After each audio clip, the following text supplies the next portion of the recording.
වේදිකාවේ ඉන්න පුරවැසි බලය සංවිධානයේ කැඳවුම් කරු මහත්වරුන්ගෙනු ඒ වගේම කලාකරුවන් හා විද්වතුන්ගෙනු මෙම අවස්ථාවට සහභාගී වෙලා ඉන්න තමුන්වහන්සේලා සියලු දෙනාට අවසරයි. පළමු කොටම පුරවැසි බලය සංවිධානයට ස්තුතිවන්ත වෙනවා. මෙවැනි රැස්වීමක් සූදානම් කරලා එම අවස්ථාවට අපිට ආරාධනා කිරීම පිළිබඳව මම හිතනවා ගොඩක් දේවල් වලට යනවට වඩා දැන් ඡන්දේ තියෙන ජනවාරි 8 අපේ රටේ ව්‍යවස්ථාව රෙගුලාසි අනපනත් අනුව මේ ඡන්දේ එන්න තිබේ 2017 ජනවාරි වල. ඒ කියන්නේ මීට අවුරුදු දෙකකට පසු. තව අවුරුදු දෙකකට පසු වෙන්න තියෙන ඡන්දයක් ඇයි අවුරුදු දෙකකට කලින් ගෙනාවා? තමුන්වහන්සේලා කිව්වද කාලෙකින් ඡන්දයක් නැතුව ඇඟට නිකන් ගතියක් නෑ වගේ කියලා. නෑ මේ රටේ ජනතාව ඡන්දයක් ඉල්ලුවේ නෑ. ව්‍යාපාරික මහත්තුරුගේ ව්‍යාපාර කඩා වැටිලා ආර්ථිකය හදපන් කියලා. රාජපක්ෂ දිනේ ඡන්ද. තරුණ තරුණයන් කිව්වේ තමන්ගේ ඉගෙන ගැනීමට සරලන ආදායම් මාර්ගයක් සහිත රැකියාවක් නෑ. රස්සා දීපන් කියලා. රාජපක්ෂ දෙන්නේ ඡන්ද. දඹුල්ලේ වැලිමඩ ගොවි ජනතාව කිව්වේ තමන් මහන්සිලා නිරන අස්වැන්න විකුණලා තමන්ගේ ජීවිතේ පවත්වාගෙන යන විදියක් නැහැ. කුෂිකර්මාන්තර දීපන් මිලක් කියන. රාජපක්ෂ දෙන්නේ ඡන්ද. දීවර ජනතාව කිව්වේ මූදු ගිහිල්ලා අල්ලන මාළු අස්වැන්න විකුණලා තමන්ගේ ජීවිතේ පවත්වාගෙන යන විදියක් නැහැ කියන. රාජපක්ෂ දෙන්නේ ඡන්ද. රාජ්‍යංශ පෞද්ගලික අසත් පොලිසිය මහතුරු කිව්වේ ලැබෙන පඩියෙන් තමන්ට ජීවත් වෙන්න විදියක් නැහැ. පඩිය ටිකක් වැඩි කරපන් දී. රාජපක්ෂ දෙන්නේ ඡන්ද. එයි විධායක බලය සහිත තව අවුරුදු දෙකක් ඉන්න පුළුවන්. පාර්ලිමේන්තුවේ 3න් 2 බලය තිබෙනවා. උතුරු පළාත් සභාව අරනකොට ඉතුරු සියලු පළාත් සභාවල බලය තිබෙනවා. ප්‍රාදේශ සභා නගර සභා ඔක්කොගෙම බලය තිබෙනවා. තව රාජපක්ෂට මේ බලය සහිත අවුරුදු දෙකක් ඉන්නත් පුළුවන්. එසේ තිබියදී ඇයි කලින් ඡන්ද ගෙනාවා? කරුණු දෙකක් තිබෙනවා. එක අපේ රට තවදුරටත් පාලනය කරන්නේ විවස්ථා රෙගුලාසි අනපනත් නෙවෙයි. නැකත්කාරී කට්ටඬි. මේ කට්ටඬිය රාජපක්ෂ ජනාධිපතිවරයාට කිව්වා එයාගේ ගහචාර අනුව 2010 ජනවාරි මාස 10 වෙනිදාගෙන් පස්සේ පේන්නේ නැහැ. ඉතින් මොකද කරන්නේ? 8 වෙනිදාට ඡන්ද ගෙනා. තමුන්වහන්සේට මතක ඇති ජනාධිපතිවරයා අරලිය ගහ මන්දිරේ නාම යෝජනා පත්‍රය බාර දෙන්න යනකොට සිරන්ති නෝන ඇවිල්ලා වතුර විදුවත් දෙනවා. ඊට තව එක්කෙනෙක් ඇවිල්ලා බුලත් අතක් දෙනවා. සාමාන්‍යයෙන් අපේ සම්ප්‍රදාය තමයි කෙනෙක් තැනකට යනකොට බුලත් අත දෙන්නේ. අරලිය ගහ මන්දිරෙන් බහිනකොට බුලත් අතක් දුන්නා. ඒ කවුද? ඒ තමයි අර කට්ටඬි සුමනදාස. තමුන්වහන්සේලා දකින්න නැති නාම යෝජනා පත්‍රය බාර දෙනකොට හැම අපේක්ෂකයෙක්ම ගිහලා ඉදිරිපසින් නාම යෝජනා පත්‍රය බාර දෙනවා මැතිවරණ කොමසාරිතුමාගේ මූණ බලලා. රාජපක්ෂ පිටිපස්සෙන් ගිහලා වංගු දෙකක් ගහලා නාම යෝජනා පත්‍රය බාර දෙනවා. එයි නැකත්කාරයා කිව්වා ඊසාන දිග බලාගෙන දෙන්න කියලා. මොකද්ද? මම මැතිවරණ කොමසාරිතුමා හම්බුනහම අහන්න හිතන් ඉන්නේ පිටිපස්සේ තිබු පර්ස් එක තියනවාද කියලා. අම්මපා ඒක සුවර. මොකද්ද මේ කරන්නේ? ඊට මම දැක්ක මෛත්‍රීපාල සිරිසේන මහත්තයා කිව්වා නාම යෝජනා පත්‍ර බුවාර දීපලා මුණ ගැහුණවලු උපරිම උත්සාහ කරලු අතට අත දෙන්න. යාන්තම් මෙදලා බේරුණා. අතේ මතුරුලා තෙල් ගාගෙන ඇවිල්ලා. මොකද්ද මේ වෙලා තියෙන්නේ? ඔයගොල්ලෝ දකින්නදී පහුවදා සාමාන්‍ය නාම යෝජනා පත්‍ර බාර දුන්නාට පස්සේ ඕනෑම පක්ෂ නායකයෙක් එක්ක තමන්ගේ ආගමික වතාවක් වල යෙදෙන්නේ. එහෙම නැත්නම් තමන්ගේ පක්ෂ ක්‍රියාකාරීන් කැඳවලා මැතිවරණ සලස්වා දාන්න. රාජපක්ෂ ඉන්දියාවේ දේවාලයකට ගියා. මට මතක් වුණේ අපේ පරණ මුත්තා. ඒ ඡායාරූපය දැක්කම සීත කාලේට අපේ මුත්තා ඉස්සර සරම පොරවගෙන ලිපගාවට එනවා රස්නේ තපින්න. ඒ විදිහටම මේ රාජපක්ෂ දේවාලයකට ගිහිල්ලා සාලුවක් ගාලා සාලුවක් ඇඳගෙන පොරවගෙන වාඩි වෙලා ඉන්න හිට දැක්කම දුකේ බෑ අපේ ජනාධිපති. මොකද්ද මේ රට උන්නේ? අපි තමුන්වහන්සේලානේ මෙහෙම රටක් ඕනද? හැම කතාවක් කරනකොට පොන්තයක් වගේ එකක් අඹර කතා කරනවා.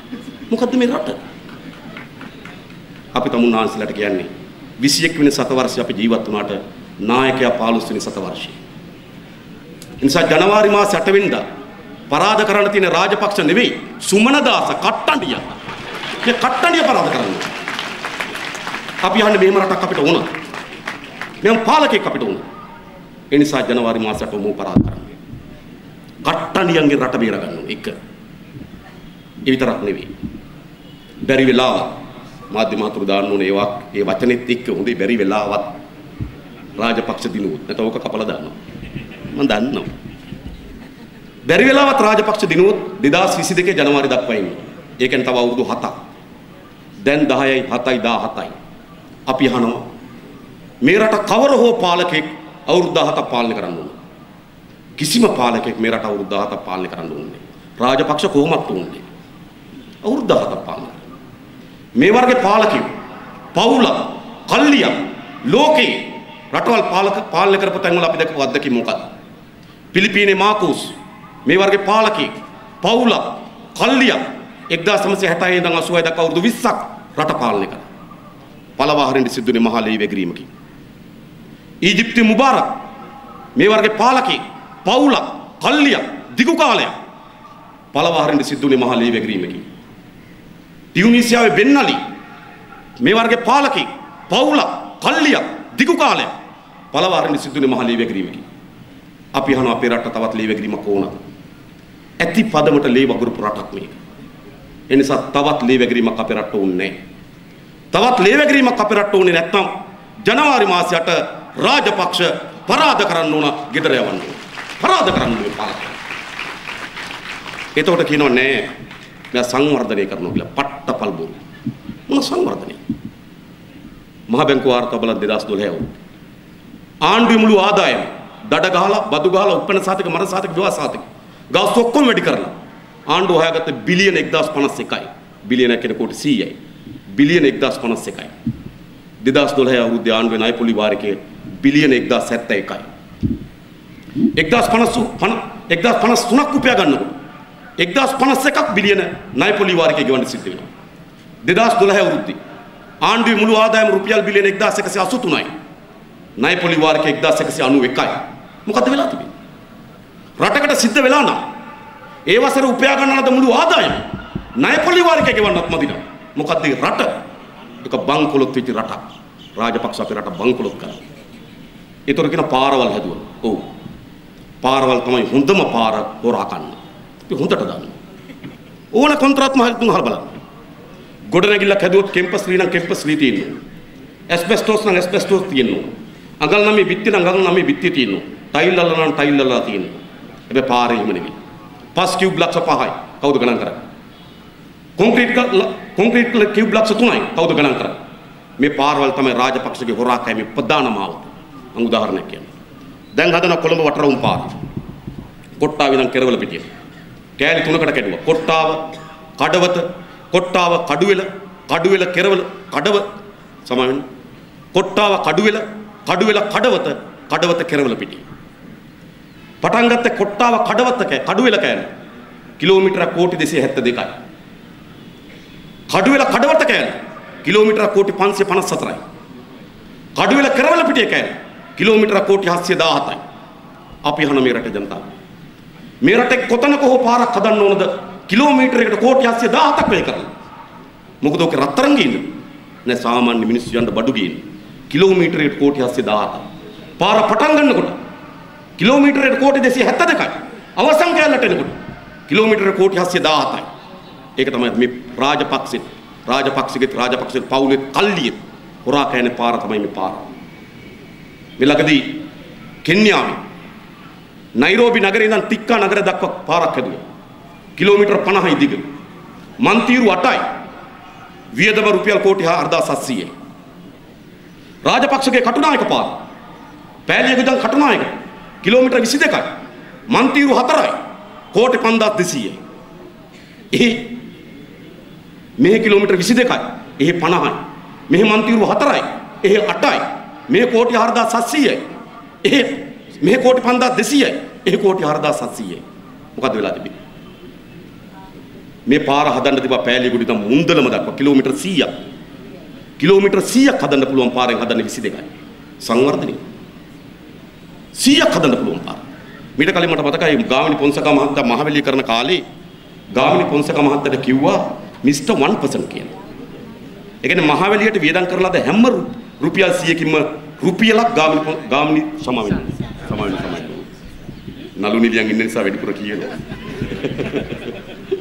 පුරුදු මුණු තියෙන වැඩිපුර චිත්‍රපටි වල මුණු නිසාම. ඉතින් ගාමිණී සානායක මහත්තයා මහවැලිය හදන කාලේ හැම රුපියල් 100කින්ම රුපියලක් ගත්ත මිස්ටර් 1% කිව්වා.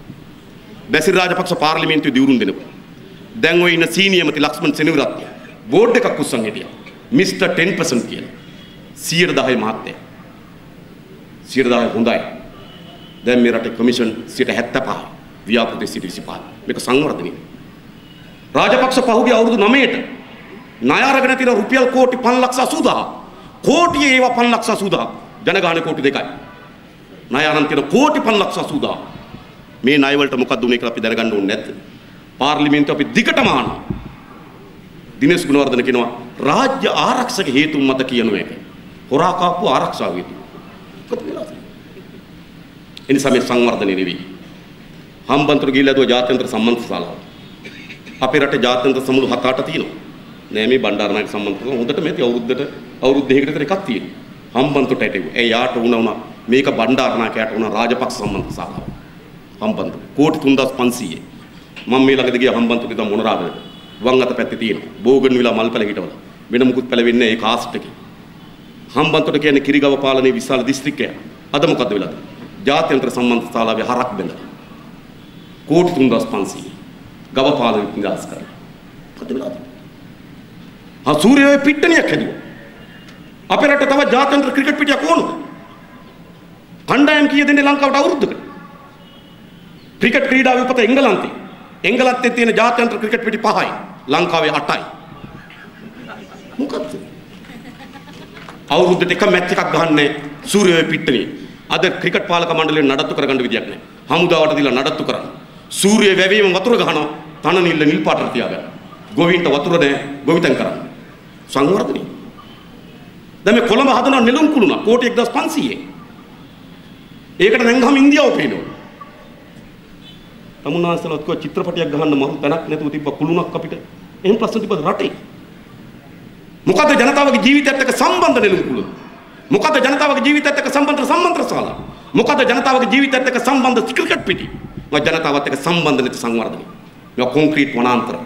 ඒ නිසා රාජපක්ෂ මේ වැරදි ආර්ථික ගමන අපේ රට විනාශකාරීත්වයට ගෙන යමින් තිබෙනවා. ඒ නිසා මේ වැරදි ආර්ථික ගමන නතර කළ යුතුයි. මේ විනාශකාරී ආර්ථික ගමන නතර කළ යුතුයි. ඒ වෙනුවෙන් ජනවාරි මාසයට රාජපක්ෂ පරාජයට පත් කළ යුතුයි. මේ ආර්ථික ගමන මේ විනාශකාරී ගමන නතර කරන්න. ඒ විතරක් නෙවෙයි. අපේ රටේ දේශපාලන සංස්කෘතිය විනාශ කරා. ඉස්සර ඡන්ද කාලයකට අපි මොනවද බලන්නේ? ඒ පක්ෂ කියන්නේ මොකද්ද? ඒ පක්ෂ ප්‍රතිපත්ති මොකද්ද? ඒ පක්ෂ රැස්වීම මොකද්ද කියලා. අද මොකද්ද බලන්න. කවුද දන්නේ ආයේ එන්නේ නේ? ආපු එක නතර වුණාද? එහෙට පයින්නවා මෙහෙට පයින්නවා මොකද්ද මේ දේශපාලන? රාජපක්ෂ කිව්වා එයා හැදුවේ සැලොන් දොර වගේ ආණ්ඩුවක් කිව්වා. මේ රටේ සැලොන් දොරවල් වගේ ආණ්ඩුව උන්නේ. අපේ පක්ෂ සැලොන් දොරවල් පක්ෂ නෙවෙයි. අපිට එන්න පුළුවන් ප්‍රතිපත්තියක. අපි යවන්නේ ප්‍රතිපත්තියට එකඟ නැත්නම්. රාජපක්ෂ හැදුවා සැලොන් දොර වගේ ආණ්ඩුව. ඕන කුටුකාරයෙකුට එන්න පුළුවන්. ආන් ඉන්න පාර්ලිමේන්තුවේ. ඕන එතනවල මුදලාලි කෙනෙකුට එන්න පුළුවන්. ආන් ඉන්න පාර්ලිමේන්තුවේ. ඕන අපරාධයකට එන්න පුළුවන්. ආන් ඉන්න පාර්ලිමේන්තුවේ. ඕන ස්ත්‍රී දූෂකයෙකුට එන්න පුළුවන්. ආන් ඉන්න ප්‍රාදේශ සභාවට. රාජපක්ෂ අපේ රටේ දේශපාලන සංස්කෘතිය විනාශ කරා. එහෙට මෙහෙට විකිනෙන එහෙට මෙහෙට පණින දේශපාලන සංස්කෘතියක් අපේ රටේ හැදුවා. අවුරුදු 15කට කලින් එහෙම සංස්කෘතියක් තිබ්බද? එයාගේ ප්‍රතිපත්ති ක්‍රියාමාර්ග පිළිබඳ අපිට විවේචනයක් දෙන්න පුළුවන්. හැබැයි එහෙම සංස්කෘතියක් තිබ්බේ නැහැ. මොකද්ද වෙන්නේ? එක්සත් ජාතික පක්ෂ මහ සමුළුවේදී 37 මේ ආණ්ඩුවටත් මහින්ද රාජපක්ෂටත් පතුරු ගහනවා. දවස් 3කින් පැනලා මහින්ද රාජපක්ෂ වර්ණනා කරනවා. 30ට පුළුවන් එක කටින් මේක කරන්න. මොකද මොනේ දේශපාලන? උදේ ගම්මන් පිළ මේ පැත්තට එනවා. සතියකින් අනිත් පැත්තට ගිහිල්ලා ඊට හාත්පසින් වෙනස් දෙයක් එනවා. මොකද්ද දේශපාලනයට උනේ? රාජපක්ෂ മന്ത്രിවරු නඩුව අයින් කරලා බාගත්ත අබ්දුල් කාදර් සමහර മന്ത്രിවරු ස්වාමියා ලවා බිරිඳට පහර දීලා බිරිඳ ආවේ පාර්ලිමේන්තුවට අතපය නිල් වෙලා ඒ ස්වාමියා ගහලා පැනපන් කියන උපේක්ෂා සුවර්ණමහලි පබා මොකද්ද මේ දේශපාලන මේම දේශපාලන අපේ රට ඕනද එහෙට මෙට පණින විකිනෙන දේශපාලනකද අපේ රටේ. අපිට අන්ද දෙනවා. മന്ത്രിවරු පත් වෙනවා. හෝල්සේල් විකිනෙනවා. ඉස්සර අපේ ගම්වලට එනවා හරක් ඔය ගවයින් ගන්න මුදලාලි. දෙරක මුදලාලි කෙනෙක් ඇවිල්ලා කියනවා 3000ක් දෙන්න. ඉතින් ගමේ කෙනෙක් කියනවා තව ටිකක් බලන්න ඕන. තව මුදලාලි කෙනෙක් ඇවිල්ලා 4000ක් දෙන්න. ගවයින් ඌරම් විකිනෙන ගානට മന്ത്രിවරු විකිනෙනවා. මේකනේ කියලා තියෙන දේශපාලන. මේ දේශපාලනක් මේ රට ඕනද අපි අහන්නේ. මොකද මේ දේශපාලනට උන්නේ? මේක වෙනස් කරන්න ඕනේ නැද්ද? මොන දේශපාලන සංස්කෘතියද රාජපක්ෂ මේ රට ඇදුවේ? එහෙට මෙහෙට විකිනෙන മന്ത്രിවරු එක മന്ത്രിවරේ පාර්ලිමේන්තු මට සමීපයි කලාවටත් ටිකක් කිට්ටුයි. එතුමා මගෙන් ඇහුවා ඊළඟ සැරේ පාර්ලිමේන්තුවට එන්න සහතිකයක් දෙන්න පුළුවන්ද කියලා. මං කිව්වා එහෙම සහතිකයක් දෙන්න බෑ. එහෙනම් ගානක් ඇවිල්ලා තියෙනවා යන්නද කියලා. මං කිව්වා ටිකක් වැඩියෙන් අරන් ඵලයන් කියලා. වෙන මොකද කියන්නේ? වෙන මොකද්ද කියන්නේ? කතා කරලා යනවනේ ගානක් ඇවිල්ලා තියෙනවා. මොකද්ද මේ දේශපාලනට උනේ? ද රාජපක්ෂ අපේ රටේ දේශපාලන සංස්කෘතිය විනාශ කරා. ඒ නිසා මේ විනාශ කරලා දේශපාලන සංස්කෘතිය අපේ රට මුදව ගන්න ඕන. මුදව ගන්න නම් ජනවාරි මාසේ 8 රාජපක්ෂ පරාද කරන්න ඕන. ඒ විතරක් නෙවෙයි. අපේ රටේ ප්‍රජාතන්ත්‍රවාද මානවික මිසියල්ල උල්ලංඝනය කරපු පාලකෙක්. ශ්‍රේෂ්ඨාධිකරණ අග්‍රවිනිශ්චයකාරවරයා. අග්‍රවිනිශ්චයකාර තුමිය හිටපු සිරානි බණ්ඩාරනායක. එක දවසේ නඩුවක් ඇහුවා. පාර්ලිමේන්තුවේ තේරීම්කාරක සභාවක් දැම්මා. තේරීම්කාර සභාවේ නඩු මණ්ඩලය කවුද? ලැජ්ජයි බෑ කියන්නේ. වීරවංශ එක නඩුකාරයා. අපේ රටේ අග්‍රවිනිශ්චයකාරවරයා නිරපහර නඩුකාරයා. දෙකෙන් බෙදුනහම බිඳුවයි. නඩුකාර අග්‍රවිනිශ්චයකාරවරයා. ඊළඟ අනුරයාපා ඊළඟ නිමල් සිරිපාල. රාජිත් සේනරත්න මේ රටේ ජනතාවගේ සමාව ගන්න අනිත් කෙනා රාජිත. එක දවසේ දඬුව අහලා රැය වාර්තාව ලියලා ඊළඟ දවසේ පාර්ලිමේන්තුව නිරපැහැරේ. ලංකාවේ පළවෙනි වතාවට අග්‍රවිනිශ්චයකාරවරයෙක් නිරපැහැරේ. එයි රාජපක්ෂට ඕන විදිහට තීන්දුව දුන්නේ නැහැ කියලා. මොකද්ද කරන්නේ? ඊට පස්සේ ගෙනල්ලා වාඩි කරව ශ්‍රේෂ්ඨාධිකරණ මහපුටුවේ මොහන් පීරිස් සාමාන්‍ය ශ්‍රේෂ්ඨාධිකරණ අග්‍රවිනිශ්චයකාරවරයෙක් බවට පත් වෙන්නේ. ඉන්න මිනිසුරුන් 11 දෙනාගේම ජ්‍යෙෂ්ඨතමය. එහෙම තමයි සිරානි බණ්ඩාරනායක අගවිනිසුරුනේ. එහෙම නැත්නම් නීතිපතිවරයා. එහෙම තමයි සරත්ෙන් සිල්වා අගවිනිසුරුනේ. මොහන් පීරිස් කවුද? මොහන් පීරිස් සෙලාන් බැංකුවේ සභාපති. ලංකාවේ පළවෙනි වතාවට බැංකුවක සභාපතිවරයෙක් අධිකරණ මහපුටුවේ වාඩි කරේ. ශ්‍රේෂ්ඨාධිකරණ විනිසුරුවෙක් නෙවෙයි, අභියෝගනාධිකරණ විනිසුරුවෙක් නෙවෙයි, දිසාධිකරණ විනිසුරුවෙක් නෙවෙයි, මහේස්ත්‍රාතාධිකරණ විනිසුරුවෙක් නෙවෙයි, අඩුමතරමේ සමත මණ්ඩලයකට නඩුව අහලා. සමත මණ්ඩලයකට නඩුව අපන තේ ශ්‍රේෂ්ඨාධිකරණ මහපුටුවේ. මොකද කරේ? මුළු අධිකරණ පද්ධතියම රාජපක්ෂ ගිලගත්තා. ඊළඟ කැබිනට් මණ්ඩලය. මේ කැබිනට් මණ්ඩලය මුළුමනින්ම රාජපක්ෂ ගිලගෙන තිබෙනවා. මට මේ ළඟදී ඕස්ට්‍රේලියාව ආණ්ඩුවෙන් ආරාධනයක් ලැබුණා මම ඕස්ට්‍රේලියාවට යනකොට අපිත් එක්ක ගියා නිමල් සිරිපාල. ඒතර ඡන්දේ මොකද්ද කියලා විවාදයක් තිබුණා. මම නිමල් සිරිපාලගේ ළඟට කිට්ටු වෙලා ඇහුවා. එමෙතුමා කොයි ඡන්දෙත් දන්නේ එන්නේ නේද කියලා. මොකද මහා ඡන්දෙත් ජනාධිපති ඡන්දෙත් කියලා විවාදයක් තිබුණා. සිරිපාල මට කියනවා ඒක තමයි මාත් මේ කල්පනා කරන්නේ. අපි වගේම කැබිනට් මුකුත් දන්නේ නැහැ. මට අනුරාධපුර පාර්ලිමේන්තුව මම ඇහුවා එමෙතුමා මොකද වෙන්නේ? ඔබතුමාලා තමයි ඉතින් දන්නේ කියලා. මුකුත් දන්නේ. මේ කැබිනට් මණ්ඩලය තව දුරටත් මේ අමාත්‍යවරු පාලනය කරන්නේ අමාත්‍යවරුන් පාලනය කරන ආයතන නෙවෙයි. ඒක රාජපක්ෂගේ පවුල වටා ඉන්න කල්ලිය මේ කැබිනට් මණ්ඩලය ගිලගෙන තිබෙනවා. ඒක තමයි මෛත්‍රීපාල සිරිසේන මහත්තයා එළියට අවිලා කිව්වේ. මොකද්ද කිව්වේ? ඒගොල්ලන්ගේ පක්ෂ ඝාතනය සිදු වුණාට පස්සේ මහින්ද මහත්තයා හම්බෙන්න ගියලු මෛත්‍රීපාලයේ සුසිල් ප්‍රේමජයන්ත. මේ ඝාතනය අපේ රටට අපේ පක්ෂයටත් හොඳ නෑ කිව්වා. ජනාධිපතිවරයා කිව්වලු ෆයිල් දානවා කටවහගෙන හිටපන් කියලා. ශ්‍රී ලංකා නිදහස් පක්ෂේ මහලේකම්ට එහෙමනම් මේ තුලංග සුමතිපාලට කවර කතාද අහන්නවත් එපා. මේ මුළු කැබිනට් මණ්ඩලය ගිලගෙන තිබෙනවා රාජපක්ෂ විසින්. ඒ විතරක් නෙවෙයි මේ පාර්ලිමේන්තුව කිසිවක් කරන්න බෑ රාජපක්ෂගේ නාඩි වැටෙන විදිහට තමයි මේ පාර්ලිමේන්තුව කටයුතු කරන්නේ. එමයි සිද්ධ වෙලා තියෙන්නේ. සමහර മന്ത്രിවරු නැගිටිනවා. නැගිට්ටට පස්සේ මම කිට්ටු වෙලා ඇහුවා ඇයි නැගිට්ටේ කියලා. සිරිපාලත් නැගිට්ටා මාත් නැගිට්ටා කිව්වා. ඔච්චරයි. ඒ සභානායක නැගිටිනකොට නැගිටින മന്ത്രിවරු හදලා ඉන්නේ. මොකද්ද මේ උන්නේ රටට? කැබිනට් මණ්ඩලය ගිලගෙන නම් අධිකරණ පද්ධතිය ගිලගෙන නම් පාර්ලිමේන්තුව ගිලගෙන නම් මේ මාධ්‍ය ආයතන සියල්ල ගිලගෙන තිබෙනවා. දැන් මම මේ රාජපක්ෂ ගැන ගොඩක් කිව්වනේ එකක්වත් යන්නේ සහතික. සමහර වෙලාවට අපි වේදිකාවට නැගිටින මාධ්‍ය මහතුරු කිට්ටු වෙලා කියනවා සහෝදරයා රාජපක්ෂ නැතුව කෑල්ලක් දෙකක් හරි කියන්නේ ඈ දාගන්න. සමහර වෙලාවට බහිනකොට කියනවා අද නම් එකක්වත් දාගන්න බෑ හැමතැනම රාජපක්ෂ. අද වෙන්නේ ඒක. හරිද? මේක තමයි ඇත්ත. මේ මාධ්‍ය මහතුරුන්ගේ වැරද්ද නෙවෙයි. මාධ්‍ය විදිහින් ඝාතනය කරා. මාධ්‍ය විදිහින් අතපය කැඩුවා. මාධ්‍ය ආයතන ගන්නවකට බෝම්බ ගෙනුවා. මාධ්‍ය ආයතන ගන්නවකට ගිනි තිබ්බා. සමහර මාධ්‍ය අතන සල්ලි දීලා ගත්ත රවි විජේරත්නලා කැසින මුදලාල පත්‍ර දෙකක් කරන් තිනවා අද අපේ රටේ. සමහර පත්‍ර රගර් සමාජ සභාපතිවරයා රමිලදී ගත්තා. නාමල් සියල්ල යටපත් කරලා තිබෙනවා. ඒ නිසා අපේ රටේ ප්‍රජාතන්ත්‍රවාදී උන් නැද්ද? අධිකරණය ගිලගෙන නම්, කැබිනට් මණ්ඩලය ගිලගෙන නම්, පාර්ලිමේන්තු ගිලගෙන නම්, මාධ්‍ය ආයතන ගිලගෙන නම්, වංචා දූෂණ විමර්ශන කොමිසම ගිලගෙන නම්, විගණන දෙපාර්තමේන්තුව ගිලගෙන නම්, රේගු දෙපාර්තමේන්තුව ගිලගෙන නම්, ආදායම් බද්ධ දෙපාර්තමේන්තුව ගිලගෙන නම් පුද්ගලයෙක් පවුලක් සහ කල්ලියක් ඒවට තමයි කියන්නේ ඒකාධිපති පාලන කියලා. එහෙම නැතු රාජපක්ෂගේ නළල කොටල නැහැ ඒකාධිපතිය කියලා. සමහර අය ඒකාධිපතිය කිව්වට පේන්නේ නැහැ නේ කියලා. ඒක නළලේ කොටන්නේ පපුවේ කොටන්නේ ඒක. ඒක තියෙන්නේ විධිමත් ආයතන ගිල ගැනීම.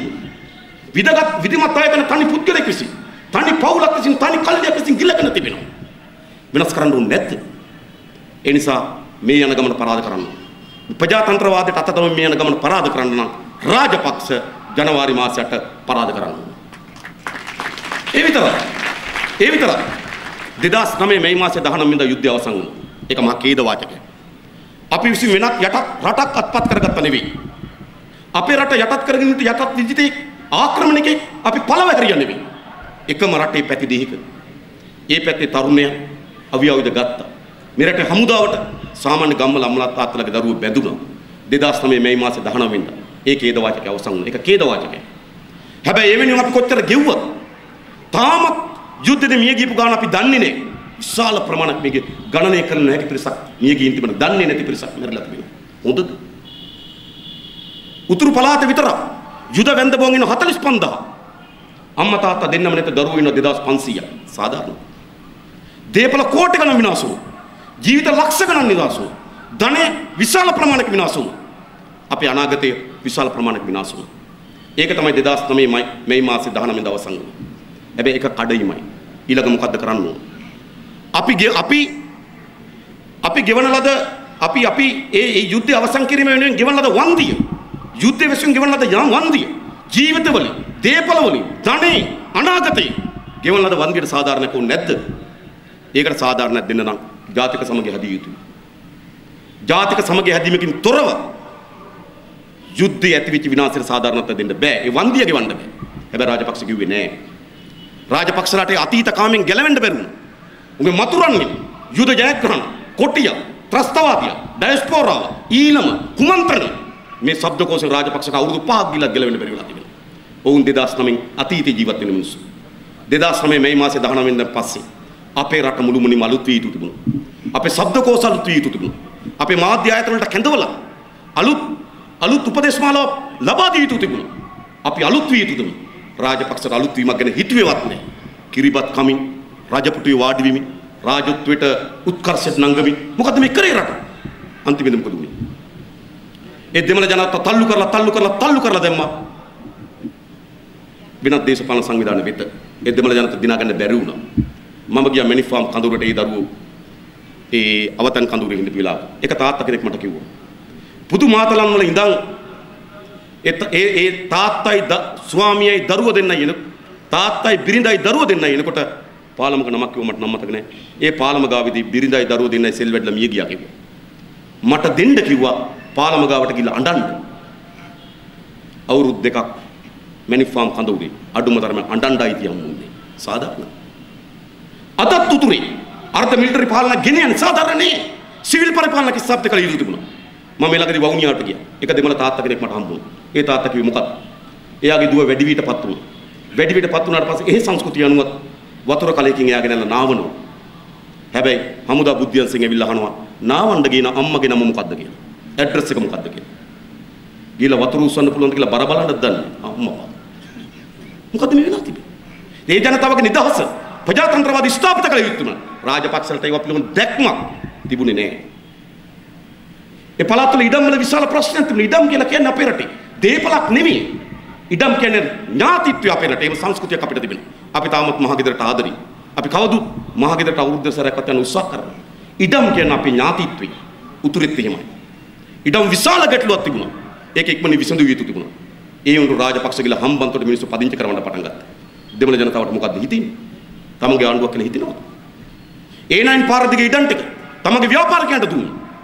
මූදු තිරේ ඉඩම් ටික තමන්ගේ ව්‍යාපාරිකට හෝටල් දාන්න දුන්නා. දෙමළ ජනතාව අවතෙන් කඳවුරු වල දෙමළ ජනතාව ක්‍රෝධේ වැඩි වුණා.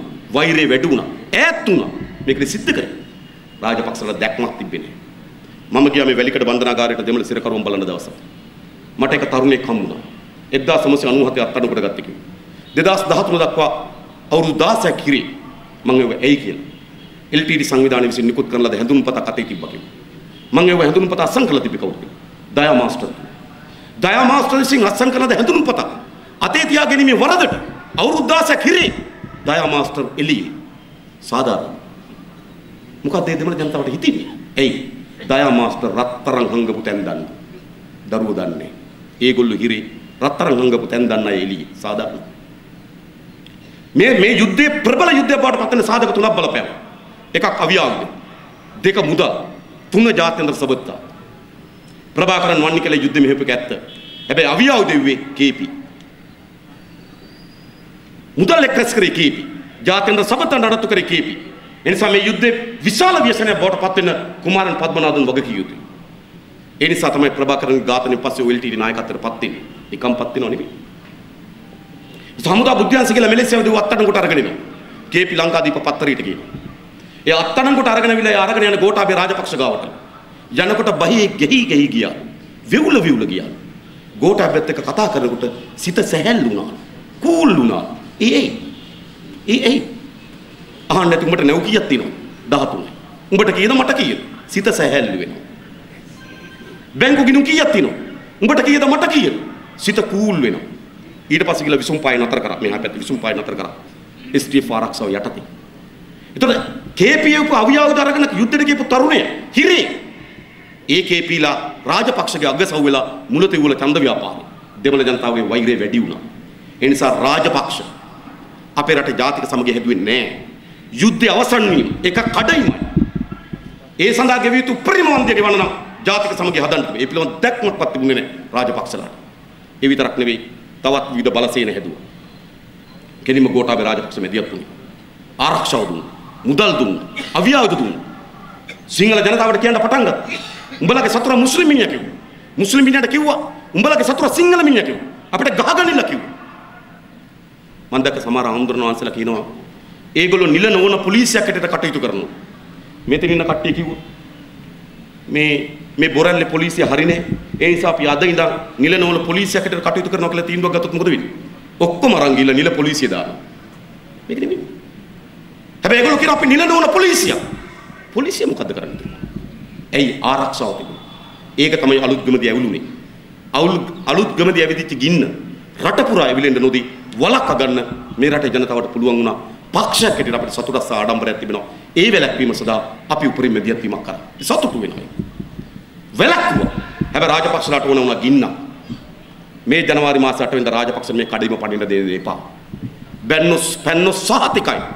යලි අපේ රටේ යුද ගැටුමක් හදනවා. යලි යුද ගැටුමක් හදලා තමයි මේ පාලනය අවසන් වෙන්නේ. තව යුද්ධයක් ඕනද අපේ රටේ? ලේ වැගුරුව මදිද? කඳුළු වැගුරුව මදිද? කම්පා වුණා මදිද? නෑ.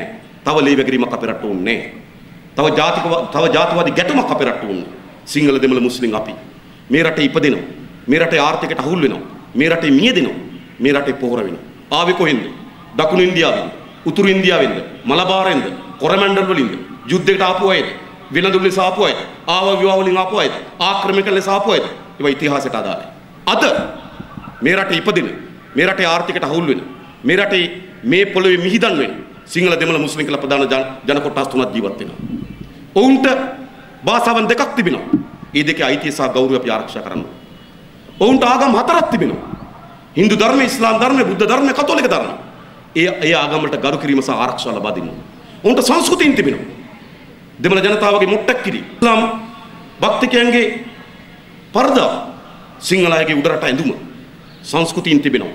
ඒ සංස්කෘතිය වලට ගරු කරන්න ඕන, ආරක්ෂා කරන්න ඕන. උන්ගේ ඇදහිලි සිරිත් පිරිත් තිබෙනවා.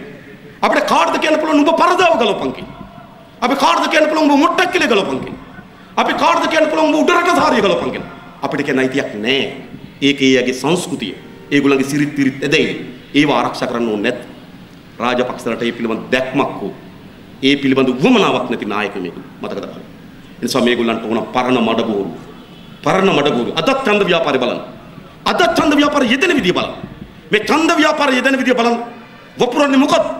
අනුරාධපුරේ මම ගියා. දැන් වැඩිපුර බෆර් රට අනුරාධපුරේ නගරේ සැරිසන. හමුදා කඳවුරු වල පුහුණු වෙඩිමුර තියෙනවා. සද්ද එනවා වෙඩි සද්ද. බෆර් දුවන මිනිස්සුන්ට දෙනවා. මිනිස්සුන්ට පරණ යුද්ධ මතක් කරලා දෙනවා. මම දැක්ක එක අම්මා කෙනෙක් කියනවා මට පරණ යුද්ධ මතක් කරන්න එපා. මට පිටකොටුවේ බෝම්බේ මතක් කරන්න එපා. මට මහ බැංකුවේ බෝම්බේ මතක් කරන්න එපා. මට මගේ මිය ගියපු ස්වාමියා මතක් වෙනවා. මගේ අතීතය අමතක කරලා තිබෙනවා. රාජපක්ෂලේ අතීතේ කපාරණ. ඇයි බලයට මේ තරම් බලය වෙනුවෙන් ජනතාවගේ මානසිකත්ව ජනතාවගේ සිතඟි ජනතාවගේ වමනාව පිළිබඳ වමනාවක් දැක්මක් නැති නායකයෙක් මේ රටේ බිහිවිලා නැහැ. මොහුට බලය මොහු කියන එකත් මව්බිම දෙකත් මව්බිම තුනත් මව්බිම නෑ. රාජපක්ෂට එකත් බලය දෙකත් බලය තුනත් බලය හතරත් බලය. තව උන්නම් ලියන්න ඔක්කොම බලය. මොකොත් නෑ. සමේ පාලකය ජාතික සමගිය හැදුවේ නෑ. ජාතික සමගිය විනාශ කරා. අපේ රට යලි යුද්ධයක් ඕනේ නැත්නම් යලි ලේවැගීමක් ඕනේ නැත්නම් ලේවැගීමක් ඕනේ නැත්නම් මේ පාලක අපි පළව හරින්නේ. ඒ වෙනුවෙන් ජනවාරි මාස 8 වෙනිදා තීරණයක් ගත යුතු තිබෙනවා. අවසන් කරන්න හදන්නේ. චිත්තේකුත් ආවා. මම කියන්නේ හැබැයි ජනවාරි මාස 8 වෙනිදා අපි ලොකු ගොඩාක් සිහින පොදි බඳ ගන්න එපා. ගොඩාක් බලාපොරොත්තු පොදි බඳ ගන්න එපා. ඒක සීමාවක් තිබෙනවා. ඒක කඩයිමයි එතන තිබෙන්නේ. එතනින් කඩයිමට අපේ රට ගෙනියන්න ඕන. ඒ රට ගෙන යාම වෙනුවෙන් අපේ රටේ විශාල ආර්ථික ප්‍රතිසංස්කරණයක් ඕන. ඈත ගොවි බිම්මල ගොවි කඳුළු වගරන දහඩි වගරන ගොවි අම්මා තාත්තගේ ජීවිතේ මේට වඩා උසස් වෙන්න ඕන. ඉස්පිරිතාලට ගිහලා බෙහෙත් තුන්රුව දීවට පස්සේ ෆාමසිය ගාවට ගිහිල්ලා දින දෙකක බෙහෙත් දීපන් කියලා අඬා වැටෙන. සතියට බෙහෙත් දීපම දින දෙකක බෙහෙත් දිලන අම්මලාගේ ජීවිතේ මේට වඩා උසස් වෙන්න ඕනේ නැත්te. ඈත ගම්වලට ගිහිල්ලා බලන්න. හරියම ගෙයක් දොරක් නැති මිනිස්සු. බිත්තිය උස්සලා තියෙන කපරාදු කරලා නැහැ. පොළොව දාලා තියෙන සිමෙන්ති දාලා නැහැ. වහලේ ගාලා තියෙන සිවිලිමක් ගැන හිතන්නේවත් නැහැ. මෙහෙම ජන ප්‍රජාවක් අපේ රටේ ජීවත් වෙනවා. ඒගොල්ලන්ට මේට වඩා ආර්ථික අයිතියක් අපි ලබා දෙන්න ඕනේ නැද්ද? ඒ නිසා පුළුල් ආර්ථික ප්‍රතිසංස්කරණයක් වුණා. මම හිතන්නේ නැහැ ජනවාරි මාසයට ඒක සිද්ධ වෙයි කියලා. මේ රටේ අධිකරණයට මාධ්‍යයට පුළුල් නිදහසක් වුණා. ජනවාරි මාසයට අපි විනාශ වළක්වන්න පුළුවන් නිදහස ලබා ගැනීම ලොකු අරගලයක්. අපේ රටේ ජාතික සමගිය ගොඩනැගීම අත්‍යවශ්‍ය සාධකයක්. ජනවාරි මාස 8 වෙනිදා මේ ජාතික විරසකභාවය සඳහා යන ප්‍රයත්න නතර කරන්න පුළුවන්. හැබැයි ජාතික සමගිය ගොඩනැගීම විශාල ප්‍රයත්නයක්. ඒකට තව කඩයිමක් තිබෙනවා. අපි කවුරු ජනවාරි මාස 8 වෙනිදා පළවෙනි කඩයිම ඒ ප්‍රමාණයෙන් මේ ගුණීම ඒ හැඩීම ඒකට පැවරී තිබෙන කාර්යභාරය ඒ කඩයිම මොන වගේද කියන එකම තේරුම් අරගෙන අපි මෙදිහත් වී යුතුයි. අපි බොහෝ සීන පොදි බැඳ ගන්න එපා. බොහෝ බලාපොරොත්තු පොදි බැඳ ගන්න එපා. හැබැයි ජනවාරි මාසේ 8 වෙනිදා පහු කළ යුතු කඩයිමක් තියෙනවා. ඒ මේ විනාශය කරා යන ගමන වැළැක්වීමේ කඩයිම. ජනවාරි මාසේ 8 වෙනිදාට පසු තව ලොකු කඩයිමක් තිබෙනවා අපිට පණින්න. ඒ වෙනුවෙන් මම හිතන්නේ මේ එකතු වුණු පුරවැසි බලයේ සෞර්දී අපේ විද්වතුන් කලාකරුවන් තමුන්වහන්සේලා ඔක්කොම ජනවාරි මාස 8 වෙනිදා කතරේ ගහලා ගෙදරට වෙලා ඉන්න දේශපාලනයක් නෙවෙයි අපිට ඕන. ජනවාරි මාසේ 8 වෙනිදා ඔබට මේ රටටත් මේ රටේ ජනතාවට අපේ දරුවන්ට අපේ උපන් දරු පරම්පරාවට මේට වඩා හොඳ රටක් මේට වඩා හොඳ අනාගතයක් වෙනුවෙන් අපි ඔක්කොම මෙදිහත් වෙමු. ඒ වෙනුවෙන් සියලු දෙනාට මෙදිහත් වෙන්න කියලා ඉල්ලා සිටිමි. මම නියැලෙනවා. බොහොම ස්තුතියි හැම දිනකටම.